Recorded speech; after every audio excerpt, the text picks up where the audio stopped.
हमार बा कहीं तब कहीं अपने कमाई से कुछ कमा के लेकर आइए। सत्य के कारण, समय के कारण वही राजा थे और समय ऐसा कर दिखाया कि डोम के घरे जाके नौकरी करते हैं। आज जब तारामती अपने लड़का के लेके गई जलावे बदे तो लड़का के जलावे बदे कफन मांगे रहे। ऐसे ऐसे वीर सत्यवादी हरिश्चंद्र जी के जैसे महान पुरुष हमारे इस संसार में हुए हैं। यह समय का खेल है। दूसरा भाव कवि जी लेते हैं।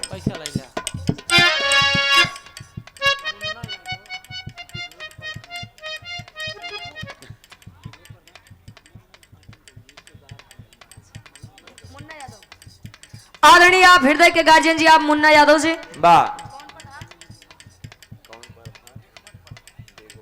दिगवट प्रधान जी हमारे, अच्छा हमारे रिलेशनशिप के हैं, हमारे रिश्तेदार हैं। वाह वाह, क्या भैया देख लिया मुन्ना यादव गार्जियन जी। ये 200 रुपए क्या कर रे तुम आशीर्वाद के चाह रहे कि हम बच्चे अपनी कला में कामयाब रहे। अंतरा के दूसरे अंताल में कवि जी लेते हैं त्रेता युग से। कैसे?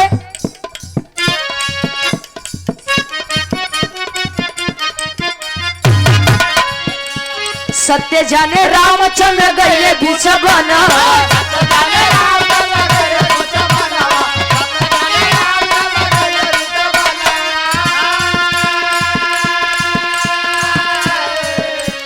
जनक दुलारी संग लक्ष्मण बीराना,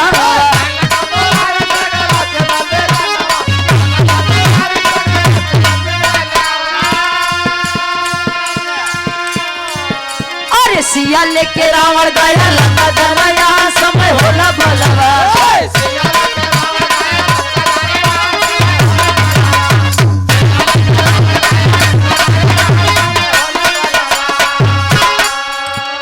सत्य जाने रामचंद्र गईले बीचे बनवा। अच्छा एक बात बा, एक चीज निवेदन भाई आप लोगों से कि रुपया पैसा धन दौलत देख के बिटिया के बियाह हुआ जिन करा जाए कि बस रुपया देखा मन ही देखबे न करा। प्रभु श्री रामचंद्र जी को देख करके राजा जनक जी ने यही विचारा था कि मेरी बेटियां राज घराने में जा रही हैं और एक ऐसे सम्मानित वीर पुरुष के यहाँ जा रही हैं कि जीवन में उन्हें कोई दुख हो ही नहीं सकता है। लेकिन वारे समय सीता जी के कवन सुख मिल गया, पूरी रामायण हम देख ही रहे, कतो नहीं कोनो चीज दिखान। सत्य को जाने प्रभु श्री रामचंद्र जी क्या जानत रहन कि श्री रामचंद्र जी के 14 वर्ष के वनवास हुई। सुबेरे राज्याभिषेक हो जात रहन, राज्याभिषेक तो नहीं हुआ लेकिन 14 वर्ष के वनवास समय के कारण उनको मिला। बारे समय। तीसरा प्रमाण,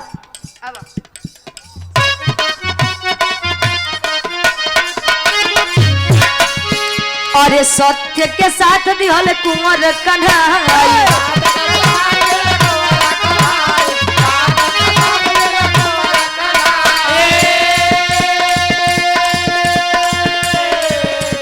करो पांडवों में तब भइले लड़ाई,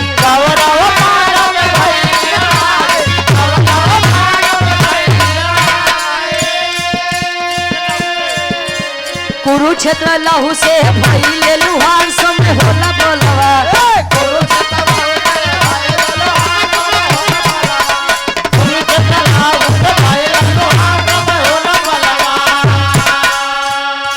पूरे महाभारत में वीर कर्ण से बड़ा बलशाली कोई था ही नहीं, लेकिन पूरे महाभारत में उनका कौने नाम से पुकारा जाना था जानते हैं आप लोग? सूद पुत्र के नाम से बुलाया जाता, पुकारा जाता था और वहीं पर उन्हें अपमानित किया जाता था। और वीर कर्ण जी ने कहा था कि मैं किसी भी योद्धा के ऊपर जो बिना शस्त्र के होगा मैं पूरे महाभारत में उस पर बाण नहीं चलाऊंगा, वार नहीं करूंगा। लेकिन वारे समय चक्का फंसा, वीर कर्ण जी गए निकाले बदे, तब ले अर्जुन जी पछुए से लगन मारे अपन काम कर देने। वो समय था, पांडव के साथ कन्हैया जी थे और कौरवों का अंत हुआ, विनाश हुआ।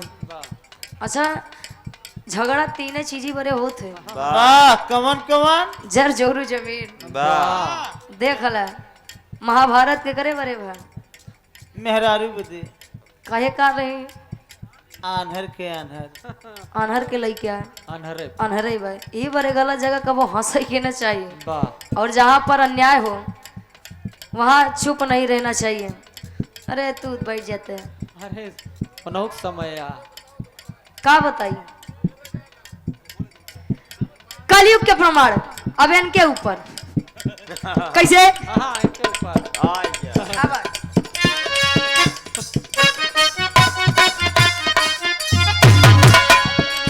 सत्य के गुलामी जाने देश के जवान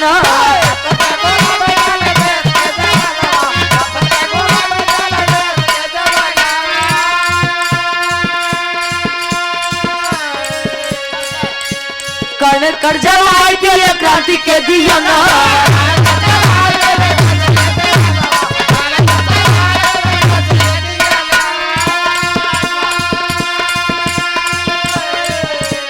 आजादी को लाए हैं होके पूरा बात में होना बलवा आजादी को लाए आजादी के लाए होना बलवा सत्य के गुलामी जाने देश के जवानवा वाह एक बार समय था कि लोगों में यह होता था कि मैं अपने देश के लिए पहले जान दूंगा वाह अब ऐसे नहीं है जान पूरी रात बैठ के विराह सुनिए पूरी रात वाह जब इनके उतरे कहे बे कहाँ गए भैया तू वाह आज तो सही से हम सुने बैठा है वाह रिया से जे बैठा है तोरे बगली हुक मरबे तू दिमाग खराब कर देबे हाँ अपन 75 में गंवाए हैं। ए भैया अगर गांधी जी चाहते वाह चंद्रशेखर आजाद को सुखदेव को वाह और राजगुरु को फांसी नहीं होती थी। वाह वाह वाह वाह वाह बार बार अंग्रेज पूछा करते थे कि गांधी जी क्या किया जाए तो वाह गांधी जी मार मूड़ी छोड़ा वही अब जो आप लोगों को ठीक लगे उचित लगे वाह वो समय ही था। और एक यह भी समय है कि एक बार रामलीला हुआ था 2 बार से बंद किया गया था ना भैया यहाँ पर और तीसरे चौथी बार अपन इतना बढ़िया विरह के कार्यक्रम रखे हैं समय ही है। आखिरी भाव कवि का प्रमाण है आज के नेताओं के ऊपर कैसे अच्छा आदरणीय आप चाचा जी त्रिभुवन यादव जी के शिष्य हैं भतीजा है आपके नाम हो भैया दीपक भैया गार्जियन जी के द्वारा ये 100 रुपए चरणों में नमन है वंदन है। आखिरी भाव कैसे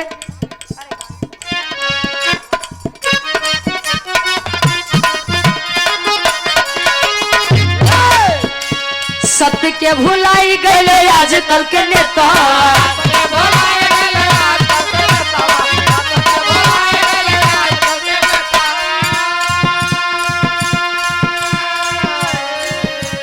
खद्दर पहिन के भरे अपन पेटवा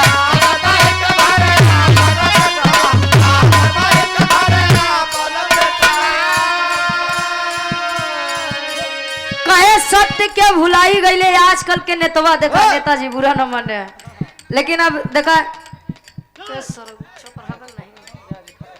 कहे अरे जिया शेर ऐसे तो हमारे देश के विकास होत बा हाँ ए भैया वाह आजकल के नेता जब ले वोट लेके होई तब ले तोरे घरे जाइए हाँ तोरे दरवाजे आएंगे वाह आज उन्हें दिन जीत जाइए चलते हैं 5 साल बाद दिखावे वाह बाय अब 5 साल बाद ही दिखाव हमारे 31 अक्टूबर के जौनपुर में कार्यक्रम रहे।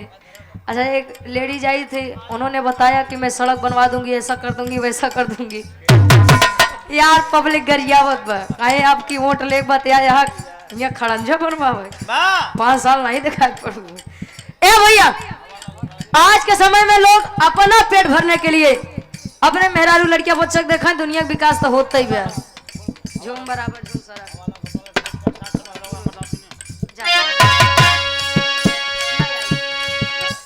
सत्य के भुलाई गईले आजकल के नेता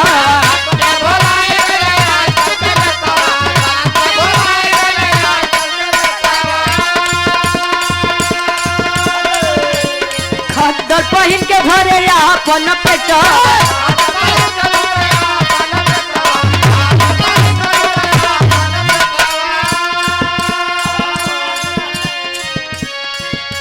अरे हवाला गुंडा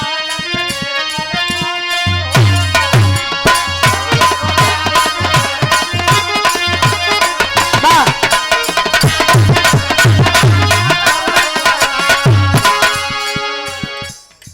हाँ बताओ वाह। और पुनः से एक बार फिर से ये समय का खेला है, समय यदि चाह ले तो अच्छे अच्छों को उनकी हैसियत बताने का काम करता है। अब रुचि भोला डब्लू कहे सत्य सुधा के समान समय होला बलवान।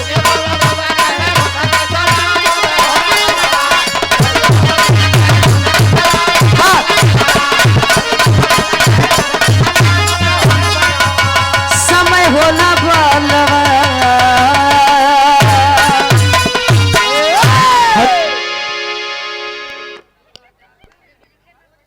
काहे नहीं लिखा?